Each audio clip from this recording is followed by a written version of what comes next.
हरियाणा सच्ची में सह के ठीक है, हम सिर्फ ठाड़े ठाड़े को ना, हमारी कल्चर भी बहुत रिच है, तो हम लोगों को साथ लेकर चला वहाँ पे। एजुकेशन ऑस्ट्रेलिया के माध्यम से गए थे, दिल्ली में हैं वो लोग, और भी काफ़ी सारे बड़े और रेप्यूटेड एजेंट्स जो हैं वो नॉर्मली गलत काम नहीं करेंगे, क्योंकि उनकी रेपुटेशन एट स्टेक होती है। ठीक है, वो अपनी रेपुटेशन, और वो नज़रों में भी होते हैं और वो नज़रों में भी होते हैं सभी की, क्योंकि उनको गवर्नमेंट ने भी जो है, ऑस्ट्रेलियन गवर्नमेंट ने भी या इंडियन गवर्नमेंट ने भी उनको अथॉरिटी दे रखी होती है एक तरह से, मेनली ऑस्ट्रेलियन गवर्नमेंट ने, कि आप जो है सारी चीज़ें कर सकते हो। कुछ एजेंट्स को तो इवन वीज़ा अप्लाई करने की भी जो है परमिशंस होती हैं, पास्ट में ऐसा भी सुना है मैंने।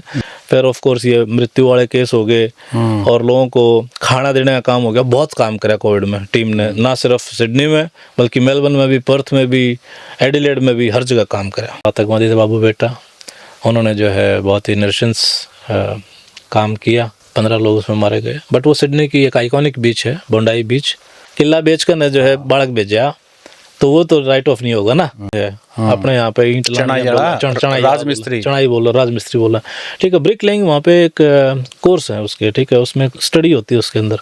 तो हमारे यहाँ स्टडी नहीं है उस चीज़ के अंदर, बट हमारे यहाँ बाकी चीज़ों में स्टडी है। एयर कंडीशनिंग टेक्नीशियन है, ऑटो मैकेनिक है। आपने अगर वो कोर्सेज कर रखे हैं, राइट इंस्टीट्यूट से कर रखे हैं, जो ऑथोराइज्ड हैं या जो बेसिकली अप्रूव्ड है इन ए वे, तो उनसे अगर आपने कर रखे हैं और आपकी इंग्लिश स्किल भी ठीक है और आपने एक्सपीरियंस भी गेन कर रखा है, तो आपको पढ़ने जाने की ज़रूरत नहीं है, आपको सीधा PR भी आपकी हो सकती है। नमस्कार, मेरा नाम है सत्सिंह, दी हरियाणा टॉक्स में आपका स्वागत है। आज स्टूडियो में हमारे विशेष मेहमान सेवा सिंह जी हैं। सेवा सिंह जी पिछले 26 साल से ऑस्ट्रेलिया में रहते हैं, अपना काम करते हैं, लेकिन पिछले 26 साल से लगातार ये अपने वतन की मिट्टी, अपने प्रदेश के साथ जुड़े हुए हैं। हम सब से जुड़े हुए हैं। लगता ही नहीं कि सेवा भाई पिछले 26 सालों से ऑस्ट्रेलिया रहते हैं। ऐसा लगता है जैसे यहीं किसी आसपास के शहर में रहते हैं। थोड़ा गैप हो जाता है, लेकिन होली दिवाली साल में 1-2 मुलाकात तो हो जाती है। ऑस्ट्रेलिया में क्या क्या अपॉर्चुनिटीज़ हैं, ऑस्ट्रेलिया में क्या क्या चैलेंजेस है, किन बातों की सावधानी हमारे जानने वाले स्टूडेंट्स को, विजिटर्स को, और भी जो ऑस्ट्रेलिया में अपना फ्यूचर देख रहे हैं, अपने बच्चों का फ्यूचर देख रहे हैं, उनको रखनी चाहिए, और उनसे जुड़ी हुई जानकारियाँ और जुड़ी हुई बहुत सारी बातें आज सेवा भाई से करेंगे। सेवा सिंह, बहुत बहुत स्वागत आपका स्टूडियो में। धन्यवाद सचिन जी, आपका बहुत बहुत धन्यवाद। तो जैसे मैंने कहा, हमें लगता है नहीं कि आप ऑस्ट्रेलिया में रहते हैं, क्योंकि जैसे ही कोई विदेश में जाता है ना, एक तो उनका एक्सेंट आ जाता है, उनकी बोलने में थोड़ा सा एटीट्यूड भी आ जाता है, लेकिन आपको देख के कभी नहीं लगता आप जैसे पहले मिले थे वैसे आज हो। तो एक तो इसका राज बताओ। इसका राज तो बस ये है कि भाई स्वीकार करो, तो जिसे हैं उसे स्वीकार करो। हमने जो है वो स्वीकार करे हैं, तो उन्हें भी हम स्वीकार करने पड़ेंगे। तो हमने कोई एक्सेंट चेंज नहीं करा, ना अपना नाम बदला, ना एक्सेंट चेंज करा। हाँ, आजकल तो जैसे वो पंजाबी रख देते हैं, हरविंदर को हैरी कर लेते हैं, तो ऐसे नाम जो है ना बदलते रहते हैं। तो आपने कोई नाम नहीं बदला? ना ना ना, नाम बदला, ना फोन नंबर बदला, कुछ नहीं बदला, ना बोली बदली। तो वही सेम नंबर है आपका? हाँ, 26 साल से वही नंबर। 26 साल से सेम नंबर। एड्रेस भी सेम है? नहीं, एड्रेस तो चेंज होते रहते हैं। हाँ, ऑफिस का एड्रेस सेम है। अच्छा, नहीं, ऑफिस का तो एड्रेस बदलता रहता है। आप सबसे पहले कहाँ गए थे ऑस्ट्रेलिया? मैं सिडनी में गया था, और सिडनी में तो एड्रेस कहाँ बदला? सिडनी में गए तो सिडनी में ही है। सिडनी में घरों का एड्रेस तो बदल जाता है, वो तो कुछ बात है नहीं, लेकिन शहर तो वही है ना। शहर वही है, तो सबको पता है सिडनी में आपको टोने वाला टो लेगा। हाँ, टो लेंगे। अच्छा सर, सिडनी शहर से ही शुरुआत करते हैं। सिडनी कितना बड़ा शहर है और क्या उसकी खासियत है? सिडनी जो है ऑस्ट्रेलिया का सबसे बड़ा शहर है, और लगभग 4.5 से 5 लाख के बीच की उसकी जनसंख्या है। और सिडनी एक तरह से भारत का मुंबई है। जैसे भारत में मुंबई है, वैसे सिडनी ऑस्ट्रेलिया का फाइनेंशियल कैपिटल है। फाइनेंशियल कैपिटल है सिडनी। और जॉब अपॉर्चुनिटीज़ जो है सिडनी में बाकी शहरों के मुकाबले वो ज़्यादा है थोड़ी सी। लेकिन तो वहाँ पैसे वाले लोग रहते हैं एक तरह से। हाँ, वो कह सकते हैं, लेकिन उसके साथ कॉस्ट ऑफ लिविंग भी ज़्यादा है, तो रहने के खर्चे भी ज़्यादा हैं बाकी शहरों के मुकाबले। तो आप सिडनी में किस पार्ट में रहते हैं? हम सिडनी के नॉर्थ वेस्ट पार्ट में रहते हैं। तो Sydney east west north south normally ऐसे जो है जाना जाता है, south west, north west, south east. तो नॉर्थ वेस्ट साइड में हम रहते हैं, ज़्यादातर समय हमने उसी एरिया में बिताया है। तो हम तो ये फिल्मों में देखते हैं और ये टूर ये कहीं ऑस्ट्रेलिया घूम के आओ, वो बीचेस वगैरह देखते हैं, तो वहाँ बीचेस भी हैं? हाँ, बहुत सारे बीचेस हैं सिडनी में। सिडनी की बीचेस काफ़ी फेमस हैं। अभी जैसे इनफेमस भी होगी एक बीच बोंडाई, वहाँ पे आतंकवादियों ने जो है, 2 आतंकवादी थे बाबू बेटा, उन्होंने जो है बहुत ही नृशंस काम किया, 15 लोग उसमें मारे गए। बट वो सिडनी की एक आइकॉनिक बीच है, बोंडाई बीच। हम वहाँ भी रहे, काफ़ी साल वहाँ भी रहे। और उसके अलावा जो है हार्बर ब्रिज सिडनी का, वो बड़ा फेमस है। और कई पिक्चरें जो हैं वहाँ शूट हुई है। नमस्ते लंदन जो है वो ऑस्ट्रेलिया में शूट हुई। और वो थी एक मूवी, नाम भूल जाता हूँ मैं उसका, उसमें तीनों थे, ये आमिर खान था शायद, और युवाओं के ऊपर थी, यंग हार्ट्स के ऊपर थी। दिल चाहता है, दिल चाहता है, अक्षय खन्ना, सैफ अली खान, बेबी मूवी वहाँ पे शूट हुई थी। हाँ, कई मूवीज वहाँ पे शूट हुई हैं। अच्छा, अभी वहाँ टेम्परेचर कितना है? और क्योंकि वो सदर्न हेमिस्फीयर में है, ठीक है, तो ऑपोजिट टेम्परेचर्स हैं। हम नॉर्दर्न हेमिस्फीयर में, भारत में, तो इस टाइम वहाँ पे गर्मी है। तो आपका कोट उतर जाएगा वहाँ जाओगे जब? हाँ, ये तो एयरपोर्ट पे उतर जाओगा। पर ऐसा है ना कि जैसे गर्मी जब ज़्यादा हो जाओ है तो मौसम बदल भी जाओ है, क्योंकि कोस्ट पे होने की वजह से शाम को जो है मौसम ठीक हो जाओ है। अभी 3 दिन पहले वहाँ टेम्परेचर 43 डिग्री था। अच्छा। और उससे अगले दिन 22 डिग्री था। तो एकदम फ्लक्चुएट करता है। हाँ, बहुत ज़्यादा फ्लक्चुएट करता है। अपने जो बच्चे जाते हैं इंडिया से पढ़ने के लिए, तो उसमें मतलब ज़्यादातर कौन कौन से शहरों में जाते हैं ऑस्ट्रेलिया के? मोस्ट पॉपुलर कौन से हैं? जो बच्चे जाते हैं उनकी प्रेफरेंस होती है कि वो सिडनी में या मेलबर्न में जाएं। ठीक, उनकी प्रेफरेंस होती है ये। उसका रीज़न यही है कि उनको वहाँ पे एक तरह से कुछ काम करने की जो है अपॉर्चुनिटीज़ मिल जाती हैं पढ़ाई के साथ साथ। लेकिन अब जो है बाकी शहरों में जाने लग गए। पर्थ में काफ़ी जाते हैं, और ब्रिस्बेन में, एडिलेड में, अब गोल्ड कोस्ट में भी। गोल्ड कोस्ट तो ब्रिस्बेन आसपास ही है। अच्छा। गोल्ड कोस्ट और ब्रिस्बेन तो हम कह दें रोहतक और दिल्ली इतना डिस्टेंस है ऑलमोस्ट। तो गोल्ड कोस्ट में भी काफ़ी जा रहे हैं बच्चे। गोल्ड कोस्ट के काफ़ी और एडवांटेजेस हैं। गोल्ड कोस्ट को रीजनल एरिया माना जाता है, ठीक है, मेन शहर भी है लेकिन रीजनल माना जाता है। तो वहाँ पढ़ाई करने से उनको कुछ एक्स्ट्रा अंक मिलते हैं, उसके एक्स्ट्रा पॉइंट्स मिलते हैं उसके, तो उससे उनको पीआर में मदद होती है। अब बच्चे डार्विन में भी जाने लग गए। अच्छा। क्योंकि Darwin northern most capital city है, नॉर्दर्न टेरिटरी कैपिटल हो, और वहाँ पे उनको पढ़ाई के काफ़ी एडवांटेजेस मिलते हैं। अपॉर्चुनिटीज़ कम है जॉब की, लेकिन फिर भी बच्चे काम करते हैं। मैंने बहुत सारे बच्चे वहाँ काम करते हुए देखे हैं। तो डार्विन एक अच्छा शहर है, और वहाँ पढ़ने से थोड़ा पीआर थोड़ा जल्दी मिल जाती है बच्चों को। और जैसा कि पूरे वर्ल्ड में या भी थोड़ा सा ऑर्डर चेंज हो रहा है, अमेरिका वगैरह में इश्यूज़ हैं, कनाडा में भी इश्यूज़ आए, ऑस्ट्रेलिया की जहाँ तक बात है, हमारे युवाओं के लिए कितनी अपॉर्चुनिटीज़, अभी कितना मतलब आप ये मानिए कि हॉट केक है ऑस्ट्रेलिया से? वर्ल्ड ऑर्डर डेफिनेटली चेंज होने लग रहा है, लेकिन उसके बावजूद हमारे बच्चे जो है ना, जो जाओ हैं, चाहे वो हमारी बेटियाँ चाहे बेटे हमारे, वो काम कुछ ना कुछ उन्हें मिल जाओ है, और वो काम कर रहे हैं, सक्षम भी हो हैं, मेहनत ज़्यादा कर रहे हैं, बहुत मेहनत कर रहे हैं, और कोई दिक्कत नहीं आती उनने। ठीक है, किसी न किसी रूप में एक आध बच्चा तो हो सकता है उसको थोड़ा समय लग जाए, लेकिन मैक्सिमम को जो है जाने के बाद पढ़ाई के साथ साथ, लेकिन मेरा ये कहना है कि पढ़ाई ज़रूर करो, और सिर्फ काम करने के चक्कर में ना रहो, क्योंकि उससे आपका भविष्य नहीं बनेगा। लॉन्ग टर्म जो है ना, वो आपका ऑब्जेक्टिव नहीं होना चाहिए। आपको वहाँ सेटल, अगर आप गए हो सेटल होने के लिए गए, तो सेटल होने के लिए काम करो आप वहाँ पे। तो खूब अपॉर्चुनिटीज़ हैं।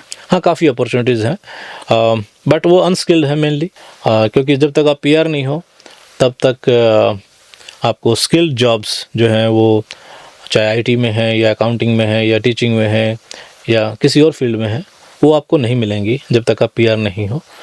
और अनस्किल्ड लेबर में काम मिल जाता है, तो उसमें फ्रूट मार्केट्स में भी काम करते हैं हमारे बच्चे, और स्टोर्स में भी काम करते हैं, डिलीवरी का भी काम करते हैं, पेट्रोल पंप्स पे काम करते हैं, तो काफ़ी सारे काम जो हैं बच्चे करते हैं वहाँ पे। अभी इंटरव्यू शुरू होने से पहले आपकी और मेरी चर्चा हो रही थी कि कौन कौन सी ऐसी स्किल हैं जो हमारे बच्चों को अगर यहाँ से सीख करके जाते हैं तो वहाँ उनको हाथों हाथ लिया जाएगा, जॉब मिलनी भी आसान होगी और हाई पेइंग भी होगा, वो फोकस कीजिए। मैं सिर्फ ये नहीं कहूँगा कि यहाँ से सीख के जाएंगे तो काम मिलेगा, वहाँ पे काम तो मिलेगा ही मिलेगा डेफिनेटली, लेकिन अगर स्किल्स उन्होंने यहाँ पे प्रोफेशनल ले रखी हैं, ठीक है, उन्होंने उसमें कोई डिग्री या डिप्लोमा कर रखा है, उसमें क्वालिफिकेशन ले रखी है उसके अंदर, तो उनको पीआर में भी आसानी होगी उन स्किल्स के अंदर।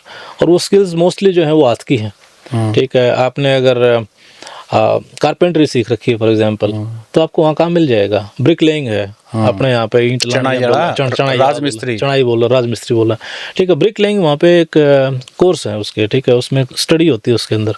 तो हमारे यहाँ स्टडी नहीं है उस चीज़ के अंदर, बट हमारे यहाँ बाकी चीज़ों में स्टडी है। एयर कंडीशनिंग टेक्नीशियन है, ऑटो मैकेनिक है, आपने अगर वो कोर्सेज कर रखे हैं राइट इंस्टीट्यूट से कर रखे हैं जो ऑथोराइज्ड हैं या जो बेसिकली अप्रूव्ड है इन ए वे, तो उनसे अगर आपने कर रखे हैं और आपकी इंग्लिश स्किल भी ठीक है और आपने एक्सपीरियंस भी गेन कर रखा है, तो आपको पढ़ने जाने की ज़रूरत नहीं है, आपको सीधा पीआर भी आपकी हो सकती है यहाँ से। हाँ बिल्कुल हो सकती है।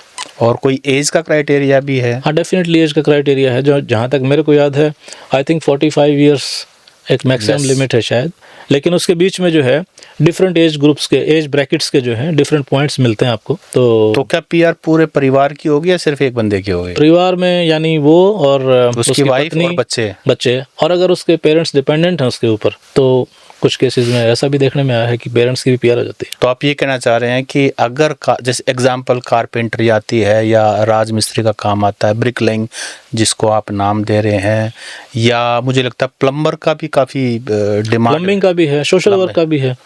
सोशल वर्क ये तो बड़ा, हमारे तो हर कोई सोशल वर्क है। नहीं अपने यहाँ डिग्री भी है। अच्छा सोशियोलॉजी नहीं, सोशियोलॉजी नहीं, MSW है जैसे अपने यहाँ। अच्छा MSW, masters in social work पहले तो होती थी जब हम पढ़ते थे, आज भी शायद होगी मेरे ख्याल से।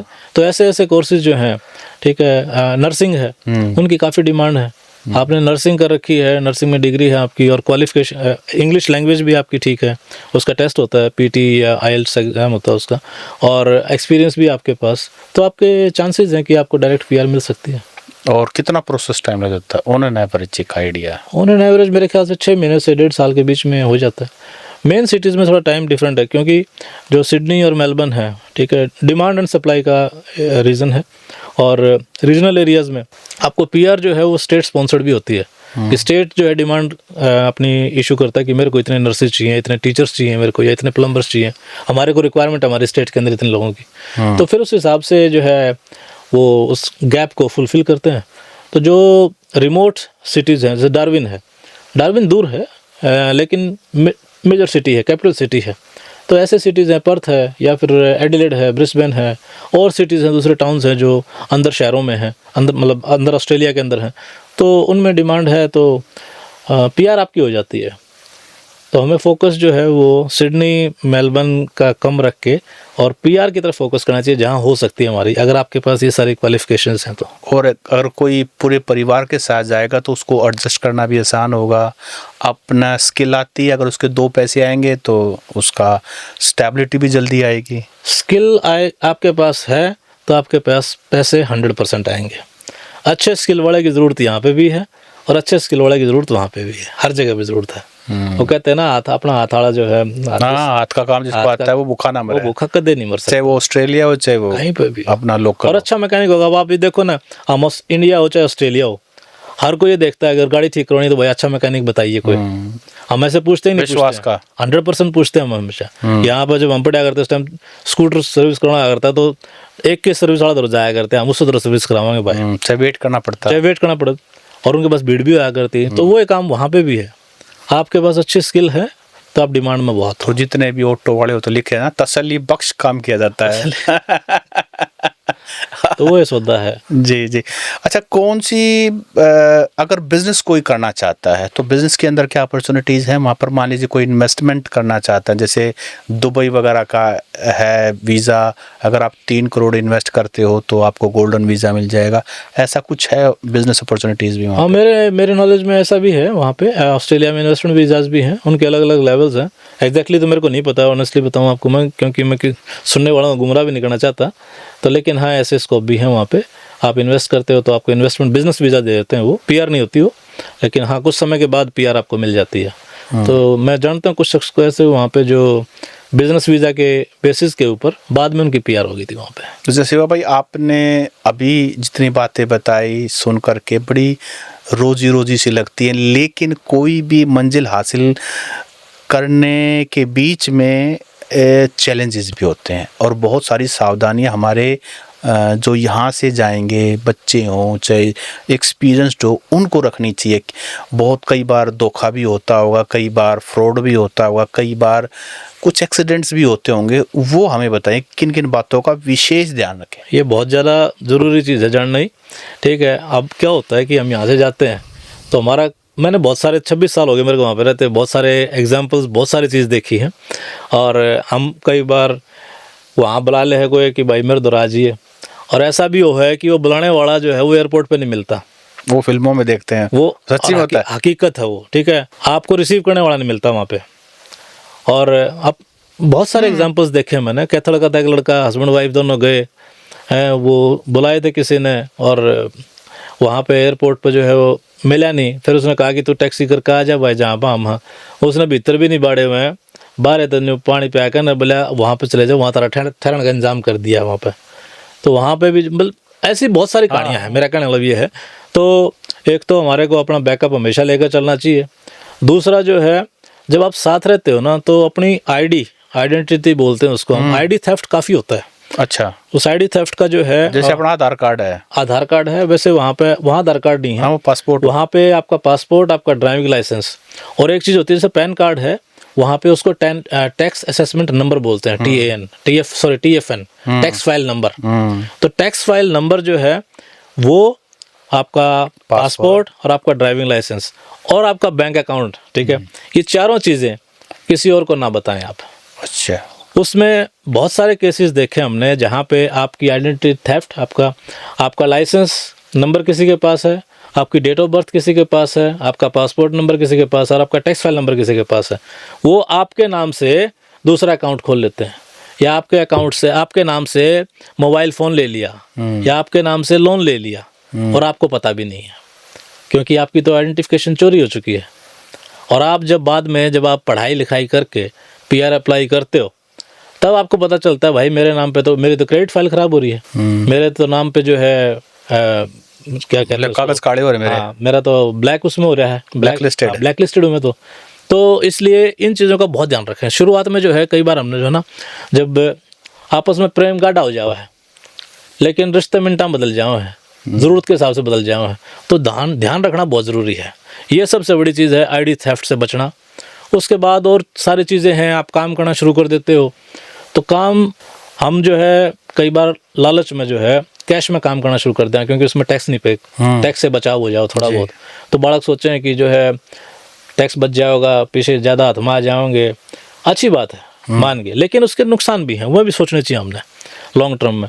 अगर आप टैक्स फाइल नंबर पर काम करोगे, टैक्स तो दोगे आप, टैक्स वापस भी मिल सका आपने, कुछ टैक्स अकाउंटेंट जो है वो काम बता देंगे कैसे कैसे टैक्स वापस मिला आपने, लेकिन उस टैक्स फाइल पे काम, टैक्स से काम करने से फ़ायदा ये है कि जो एम्प्लॉयर है उसको आपका सुपर एनुएशन पे करना पड़ेगा। सुपर एनुएशन जैसे अपने यहाँ प्रोविडेंट फंड होता था, अभी भी होता होगा मेरे ख्याल से, तो उसमें एम्प्लॉयर पे करता है, और वो एम्प्लॉयर को पे करना ही पड़ेगा। आपकी एक निर्धारित आय के बाद जो है, अगर उतनी आपकी इनकम हो रही है, बहुत कम है वो भी, उतनी इनकम हो रही है तो एम्प्लॉयर को पे करना ही पड़ेगा। और वो सुपर पे करने से क्या है कि आपको नॉर्मली सुपर में आपको लाइफ इंश्योरेंस मिल जाता है। ओके। और लाइफ इंश्योरेंस जो है वो बहुत काम आता है, क्योंकि मैंने पिछले कई वर्षों में काफ़ी अनहोनी घटनाएं जो है उनसे रूबरू होना पड़ा। बच्चों की और परिवार वालों की भी जो है आकस्मिक मौत हो गई। तो अब यहाँ से कर्जा भी लेकर जाऊँ है। बहुत सारे अपने गाँव के बच्चे जो हैं ज़मीन बेच दी या और पैसा खर्च करके जो है वो जाओ हैं, तो परिवार के ऊपर एक बोझ हो जाए। वो भी बच्चों के साथ बहुत सारी चैलेंजेस हैं, उन्हें पैसे वापस भी भेजने हैं, घर भी चलाना है, अपनी फीस भी निकालनी है, और वहाँ पे भी अगर वो मान लो सिडनी में है, सबसे महंगा शहर है, तो वहाँ खर्चा भी जो है पूरा करना है। तो उनके पास जो है आय के साधन कम हो, और अगर ऐसी कोई दुर्घटना होगी तो वो लोन तो यूँ का यूँ खड़ा है। कमाने वाला भी चला गया, तो वहाँ पे फिर वो लाइफ इंश्योरेंस जो है ना वहाँ काम आ जाएगा। अपने यहाँ जैसे लोन अगर हो तो वो राइट ऑफ हो जाता है डेथ के बाद, वहाँ ऐसा नहीं है क्या? नहीं, लोन वो तो फिर यहाँ का तो मैं नहीं कह सकता कि अगर ऐसी कोई दुर्घटना होगी, बच्चे की मौत हो गई और यहाँ पे लोन ले रखा था तो लोन राइट ऑफ होगा नहीं होगा, उसके बारे में मेरे को नहीं पता, मैं उसके बारे में कह भी नहीं सकता। लेकिन मैं ये कहता हूँ कि अगर किसी ने किले बेच दिया, अपने किला बेच कर जो है बाड़क बेचा, तो वो तो राइट ऑफ नहीं होगा ना, वो तो किला जा लिया, वो जा लिया है ना, तो वो लोन नहीं है। स्टूडेंट लोन सबको नहीं मिलता, बहुत कम बच्चे जो है मैंने देखा स्टूडेंट लोन के ऊपर गए हैं। जो अच्छी यूनिवर्सिटीज़ में जा रहे हैं उनको फिर भी स्टूडेंट लोन वगैरह मिल जाते हैं। स्टूडेंट लोन भी तो एक सिक्योरिटी के बेसिस पे होगा ना जी। तो लेकिन जो ज़मीन बेच दी या मैंने दुकान बेच के जाते हुए भी देखे हैं लोग, तो उनको तो फिर जो है अगर कमाने वाला चला गया तो सारा कुछ ना कुछ तो चाहिए। तो जो ये आईडी फ्रॉड है, क्या रेयर फिनोमिना है, कॉमन फिनोमिना, या बहुत होता है? रेयर भी नहीं कहूँगा और बहुत भी नहीं कहूँगा, बट होता है। बट होता है, हाँ। तो इसका मतलब किसी के साथ भी हो सकता है? इसमें अपने करने वाले अपने भी हैं। अच्छा। ठीक है, हाँ, वहाँ भी गैंग्स के रूप में, ठाठी माफिया के रूप में काम करते हैं। ये किसी के साथ भी हो सकता है, जरूरी नहीं कि स्टूडेंट्स के साथ ही होगा, ये किसी के साथ भी हो सकता है। तो जो इवन माइग्रेट कर रहे हैं, एज ए पीआर जा रहे हैं, उनको भी अपनी ये चीज़ें जो है डॉक्यूमेंट शेयर ना करें इस किसी अनजान के साथ, या टैक्स फाइल नंबर तो बिल्कुल ना करें, किसी के साथ भी नहीं करना, अनलेस कि वो ज़रूरी है। जैसे सीए के साथ है तो एक अलग बात ज़रूरी है, बैंक को देना है तो ज़रूरी है। अदरवाइज ऐसे रैंडम कोई वो मांग ले आप दो रहा है कि भाई मेरे को अपना टैक्स फाइल नंबर देना, मत दो उसको, किसी भी सूरत में मत दो उसको। जहाँ ज़रूरत है वहाँ बहुत इंपॉर्टेंट पॉइंट है। टैक्स फाइल नंबर से फ्रॉड जो है, इवन अकाउंटेंट्स भी फ्रॉड कर लें। ऐसा भी होता है? क्योंकि क्या है कि आपके टैक्स फाइल नंबर से आपकी टैक्स रिटर्न जो है लॉन्च होती है, और आपको पता नहीं है, आपके नाम पे झूठी टैक्स रिटर्न लॉन्च कर दी और टैक्स रिफंड ले लिया टैक्स डिपार्टमेंट से। आपका टैक्स फाइल नंबर है, आपका टैक्स फाइल नंबर है, मान लो सत्संग आपका टैक्स फाइल नंबर है, आपके नाम से मैंने जो है रिटर्न लॉन्च कर दी, मेरे पास टैक्स फाइल नंबर, अकाउंटेंट हूँ मैं, ऑथोराइज्ड हूँ मैं, मैंने टैक्स रिटर्न लॉन्च कर दी कि मेरी इतनी इनकम थी, इतने मेरे खर्चे थे और मेरा इतना टैक्स वापस आना चाहिए। आपने ये जेन्युइन है, टैक्स फाइल नंबर तो जेन्युइन था जी, आपने काम भी किया होगा जी, और आपने टैक्स भी पे किया होगा। वो इन्फॉर्मेशन अकाउंटेंट के पास है और अकाउंटेंट ने टैक्स रिफंड ले लिया, वो उसके खाते में आ गया क्योंकि वो ऑथोराइज्ड है जी। और आपको पता भी नहीं है। तो ये फ्रॉड कई लेवल का है, बहुत लेवल का है। Tax file number, bank account details, passport और ड्राइविंग लाइसेंस, जहां तक जरूरत ना हो किसी के साथ शेयर मत। और कोई ऐसा भाई या बहन, बेटा या बेटी अगर इस पॉडकास्ट को सुन रहे होंगे और उनको ये क्रॉस चेक करना है कि कहीं मेरे नाम कोई लोन तो नहीं कटा, कोई मेरा तो कोई मिसयूज नहीं हुआ, ऐसा भी कोई प्रोविजन? बिल्कुल है, वो चेक कर सकते हैं। वहाँ पे क्रेडिट रेटिंग एजेंसी है, ठीक है, क्रेडिट फाइल चेक कर सकते हैं अपने नाम से। हर एक के नाम से क्रेडिट फाइल जनरेट हो जाती है। जब आप मोबाइल फ़ोन लेते हो तो आपकी इंक्वायरी जनरेट होती है, उससे आपकी क्रेडिट फाइल जनरेट होगी, आपकी एक आईडी जनरेट होगी। तो आप जो है वेबसाइट के ऊपर जाके mycreditfile.com.au है, और भी कुछ एजेंसीज हैं, उनके ऊपर अपनी डिटेल डालो, उससे आपको पता चल जाएगा कि जो है मेरे नाम से किसी ने कुछ ले तो नहीं रखा, लोन तो नहीं ले रखा, या कुछ अप्लाई तो नहीं कर रखा। तो आप अपनी सावधानी बरत सकते हो। बिल्कुल, और बरतनी भी चाहिए, बरतनी भी चाहिए, क्रॉस चेक करना चाहिए जी। अच्छा शिव भाई, पिछले दिनों मीडिया में हमने काफ़ी ऐसी, जिसका आपने थोड़ा जिक्र भी किया, काफ़ी ऐसी सूचनाएं मिली कि नए नए लड़के या लड़कियां जिनकी अनटाइमली डेथ होगी due to medical reasons, due to कोई भी रीज़न हो, तो उनकी डेड बॉडी वापस इंडिया में बड़ा प्रयास करना पड़ता है। आप लोग भी प्रयास करते हो, जो वहाँ हरियाणा के लोग वहाँ बसे हुए हैं, और यहाँ भी पेरेंट्स का भी कहीं के चक्कर, कभी कहीं के चक्कर। ये थोड़ा समझाइए कितना कॉम्प्लेक्स क्यों है ये मामला? कॉम्प्लेक्स कैसा है कि अगर वो एक्सीडेंट है, वहाँ प्रोसेस ये है कि जब किसी की डेथ हो जाती है, हॉस्पिटल में है, तो वो हॉस्पिटल से कॉरोनर बोलते हैं उसको, कॉरोनर जैसे अपने यहाँ पोस्टमार्टम होता है वैसा एक डिपार्टमेंट है, तो वो उसको वेरीफाई करते हैं कि हाँ इसमें कुछ कोई फाउल प्ले तो नहीं था या वो नहीं था। बॉडी का पोस्टमार्टम में ज़रूरत है, पोस्टमार्टम भी करते हैं वो, और वो रिलीज़ करते हैं। उसके बाद वहाँ फ्यूनरल डायरेक्टर बोलते हैं जो इस सारे काम को संभालते हैं, चाहे वो क्रीमेशन है या रिपैट्रिएशन है, बाहर भेजने का है, उन्हीं के माध्यम से काम होगा, आप अपने आप नहीं कर सकते उस चीज़ को। तो वो उस कॉरोनर के पास से लेंगे। कॉरोनर जो है स्टेट का 1 या 2 जगह पे होगा, और पूरे स्टेट की जो है बॉडीज़ वहाँ पे आती हैं, और 9 to 5 काम करते हैं, वीकेंड पे काम नहीं करते, और प्रायोरिटी बेसिस के ऊपर जो है वो करेंगे, तो डिपेंड करता है समय लगता है कि कितने समय में कॉर्नर से बॉडी रिलीज होगी। रिलीज होने के बाद फिर वो जो है फ्यूनरल डायरेक्टर उसको पिक करेगा, फिर वो जो है कागजी कार्रवाई उसके बाद शुरू कर सकता है वो। फिर वो डेथ सर्टिफिकेट अप्लाई करेगा, जैसे बर्थ एंड डेथ रजिस्ट्री अपने यहाँ पे होती है वैसे वहाँ भी है। तो डेथ सर्टिफिकेट अप्लाई किया, अगर वो इंडिया का सिटीजन है तो फिर वो कॉन्सुलेट में जाएगा, वहाँ स्टैंपिंग करवाएगा, उसका पासपोर्ट कैंसिल करवाएगा, फिर जो है वो हेल्थ डिपार्टमेंट के पास जाएगा, वहाँ पे वो सर्टिफिकेट लेगा कि हाँ इस बॉडी से में इसमें कोई इन्फेक्शियस डिजीज तो नहीं है, कि इसके ट्रांसपोर्ट करने से किसी को इन्फेक्शन तो नहीं होगा। उसके बाद जो है फिर वो फ्लाइट टिकट्स बुक करेगा। तो इस सारे प्रोसेस में जो है अगर सब कुछ स्मूथ रहा तो 3 से 4, 3 से 5, 5 से 7 दिन में जो है हम बच्चे को घर भेज सकते हैं। तो इसका मतलब कोविड के दौरान तो बॉडी नहीं आई होंगी, क्योंकि कोविड में तो इन्फेक्शन का बड़ा। कोविड में नहीं आई, कोविड में हमें वहीं पे संस्कार करने पड़े हमारे को, और वो बहुत ही दुखद घटनाएं थी उस टाइम पे। आपने पर्सनली भी ऐसे कुछ केस डील किए हैं? हाँ, मैंने बहुत सारे करने पड़े ऐसे केसेस। कोविड के समय में भी जो है एक बहुत ही दर्दनाक हादसा हो गया था कोविड शुरू होते ही। एक्चुअली मैं वो एग्जांपल शेयर करना चाहूँगा जी। कैथल का था लड़का, और उसको वहाँ पे MBA था, वहाँ हायर स्टडीज़ के लिए गया था, उसको वहाँ ब्रेन ट्यूमर हो गया उसको, और लास्ट स्टेज में था। 3 बार उसको वहाँ सर्जरी हो चुकी थी। डॉक्टर्स ने कह दिया कि अब नहीं होगा, घर चला जाए वापस तो बेटर है उसके लिए। और उसकी 21 मार्च की उसकी फ़्लाइट थी, 19 मार्च को वो सिडनी आया। वो किसी और शहर में था, तस्मानिया में था।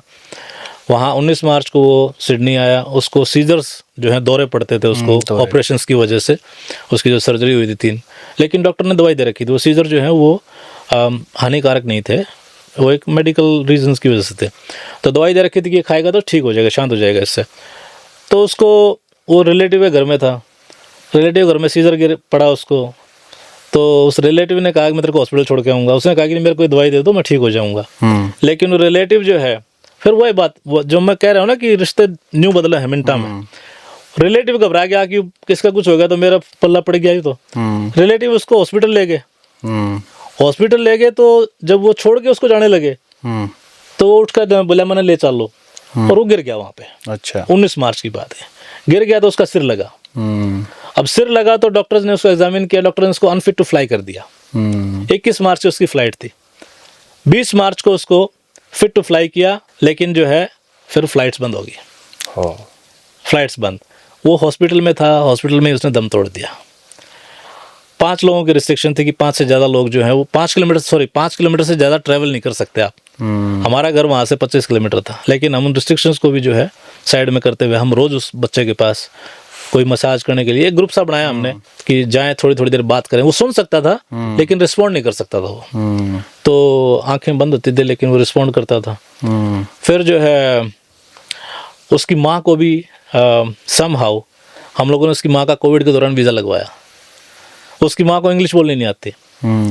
उसकी माँ इतनी बहादुर औरत थी, ठीक है। तो कैथल से वो मेलबर्न पहुंची, फ्रेट उसमें जहाज में, और उसमें ऑस्ट्रेलियन गवर्नमेंट की भी काफ़ी मदद हुई। जो ऑस्ट्रेलिया का हाई कमिश्नर था दिल्ली में, वो खुद एयरपोर्ट के ऊपर था भेजने के लिए।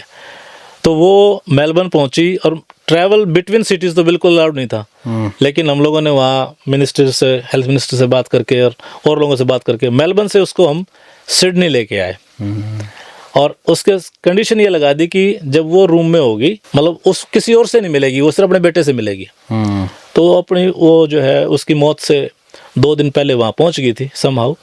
और सुखद बात ये थी कि उसने अपनी माँ के पास दम तोड़ा।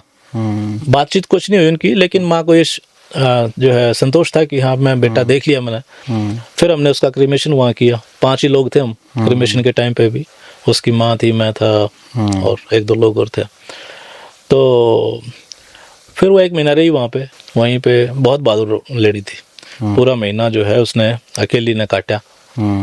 तो रिश्ता बन गया। फिर बहन, उसने भाई बना लिया हमारे को, बहन होगी हमारी वो। जब कैथल जाओ मिलना है उसका हम।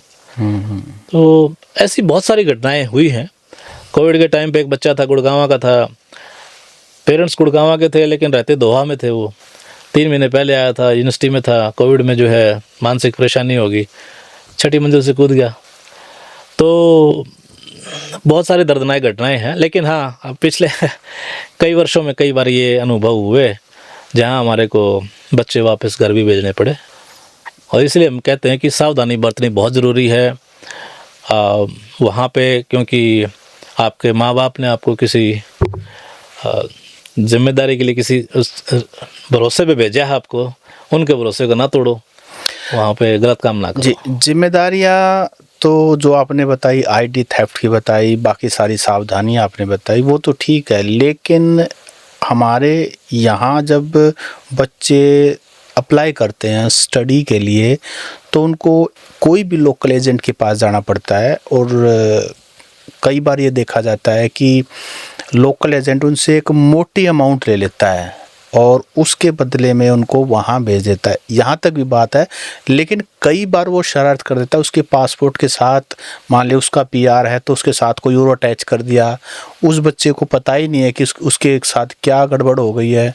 तो ये चीज़ें जो हैं इनको कैसे अवॉइड कर सकते हैं, और जो हमारा पॉडकास्ट सुन रहे हैं वो क्या सावधानियाँ बरत सकते हैं यहीं से, जब वो सोचते हैं मुझे ऑस्ट्रेलिया पढ़ने जाना है, बच्चे को भेजना है, यहीं से क्या कर सकते हैं? देखो, सबसे पहले चीज़ तो मैं कहूँगा कि आप एजेंट्स जो हैं अगर यूज़ कर रहे हो तो रेप्यूटेबल एजेंट्स जो हैं उनको इस्तेमाल करो, आप उनकी सर्विसेज लो। आप जब हम भी गए थे तो हम IDP एजुकेशन ऑस्ट्रेलिया के माध्यम से गए थे, दिल्ली में हैं वो लोग, और भी काफ़ी सारे बड़े और रेप्यूटेड एजेंट्स जो हैं वो नॉर्मली गलत काम नहीं करेंगे, क्योंकि उनकी रेपुटेशन एट स्टेक होती है।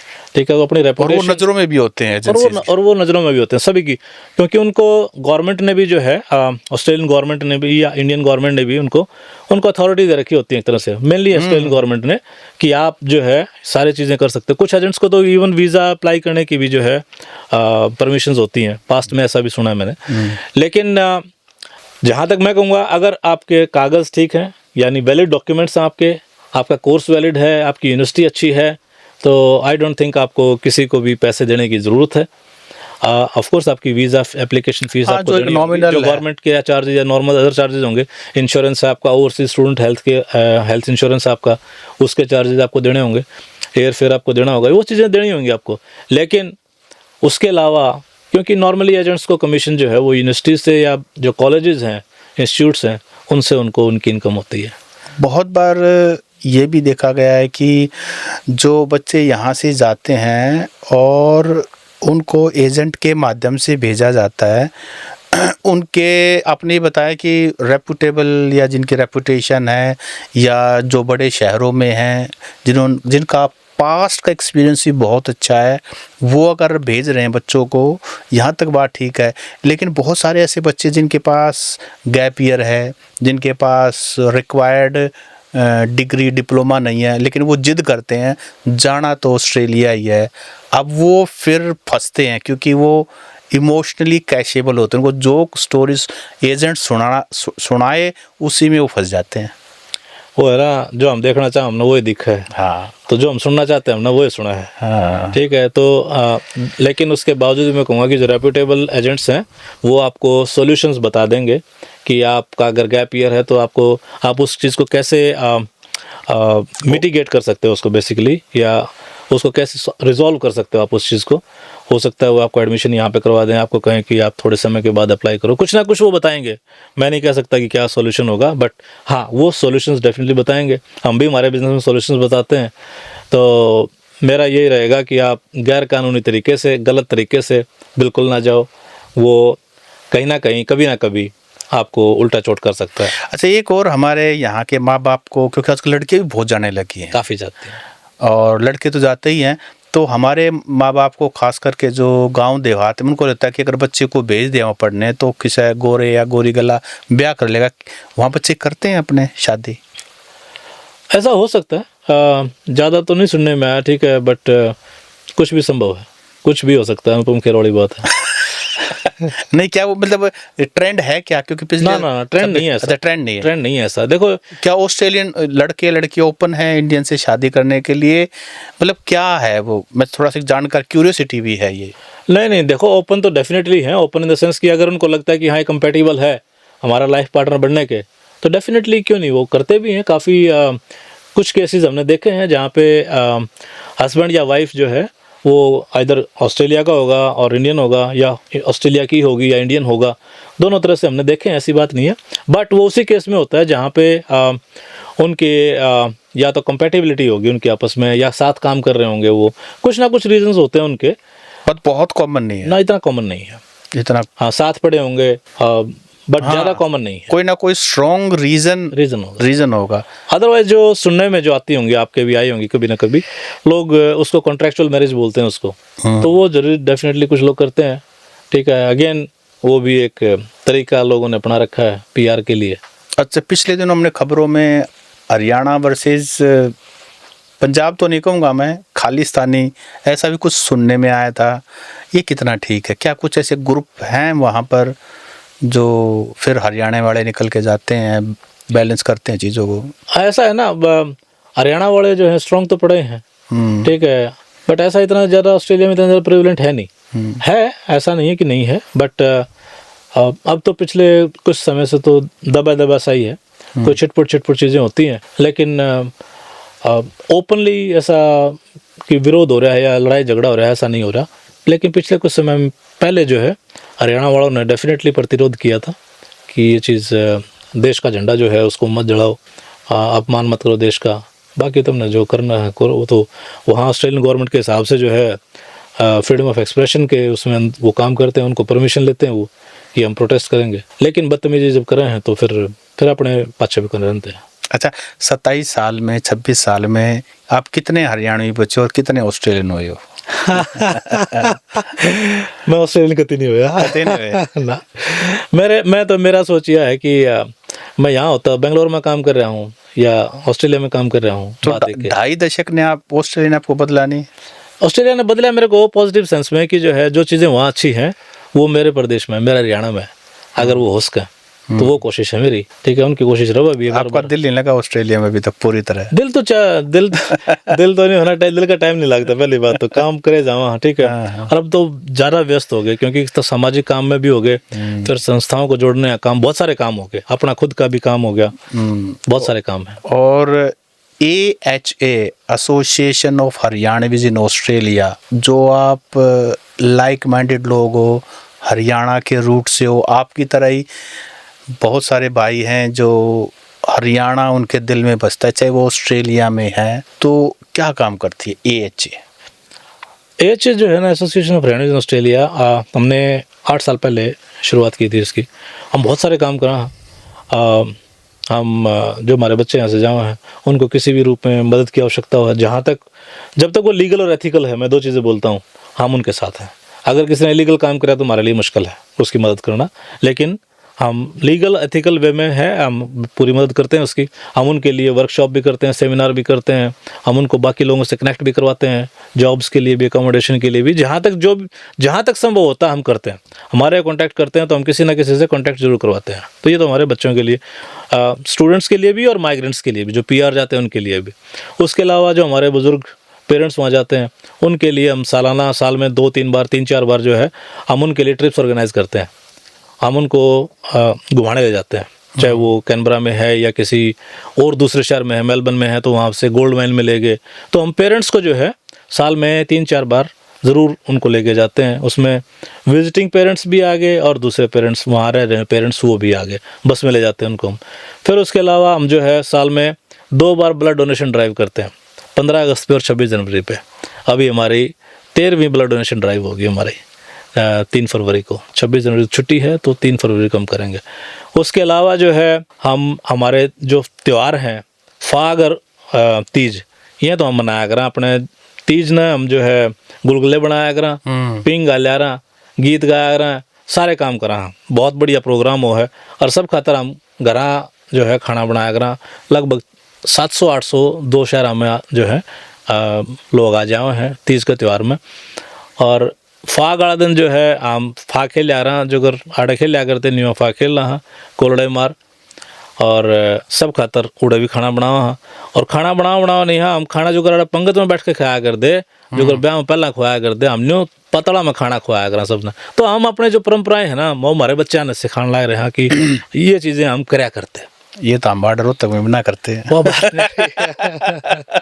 इतना तो हम रोहतक में भी ना करते जितना। और जो है बच्चा नाम जो है अपनी कल्चर के बारे में जो है, जो बच्चे वहाँ पैदा हुए हैं ना, उनने भी हरियाणा के बारे में बेरा इस टाइम पे जो बाकी प्रदेश आ गए हैं भारत के, चाहे वो तमिलनाडु के हैं, चाहे वो कर्नाटक के हैं, उनको हरियाणा के बारे में ज़्यादा नहीं पता था पहले। लेकिन जब से AHA या बाकी संस्थाएं हरियाणा के लिए और भी ऑर्गेनाइजेशन है जो बनी हुई हैं, पर्थ में भी हैं, ठीक है, साउथ ऑस्ट्रेलिया में और जगह भी बनी हुई हैं, तो जो जो काम वो कर रहे हैं, पॉजिटिव काम कर रहे हैं, उससे हरियाणा की पहचान बहुत बनी है। उनको पता लगा कि हरियाणा सच्ची में सह के, ठीक है, हम सिर्फ ठाडे ठाडे को ना, हमारी कल्चर भी बहुत रिच है। तो हम लोगों को साथ लेकर चला वहाँ पे। आपकी टीम के कौन कौन मेंबर, कुछ के नाम आप AHA के? हमारी टीम में विजयपाल रेड्डू, विभोर शर्मा और ललित उत्तम, अजय कुमार ढुल, अमरदीप मलिक, सतीश खत्री और संजीव दलाल, सतपाल चहल और उसके अलावा विकास यादव, फिर संदीप मलिक, पंकज मित्तल, तो ऐसे साथी बहुत सारे साथी हैं। और हमारे पूरे हरियाणा प्रदेश के लोग, 36 बिरादरी सच्चे हमारी टीम में है, ठीक है। तो हम इकट्ठे होकर इकट्ठे राख कर न कुणबा है हमारा यो, ठीक है, और अच्छा बढ़िया कुणबा है और बहुत बढ़िया अच्छे सब निश्चल भाव से, निस्वार्थ भाव से जो है काम कर रहे हैं और अच्छा काम कर रहे हैं। कोविड में हमने बहुत काम करा। कोविड के दौरान जो है हमने ना सिर्फ लोगों को अकोमोडेशन दी, लोगों को दवाइयाँ भी दी, लोगों के वीज़ा भी करवाए, क्योंकि फंस गए लोग तो उनके विजिटर वीज़ा एक्सटेंड करवाना और बहुत सारे काम थे।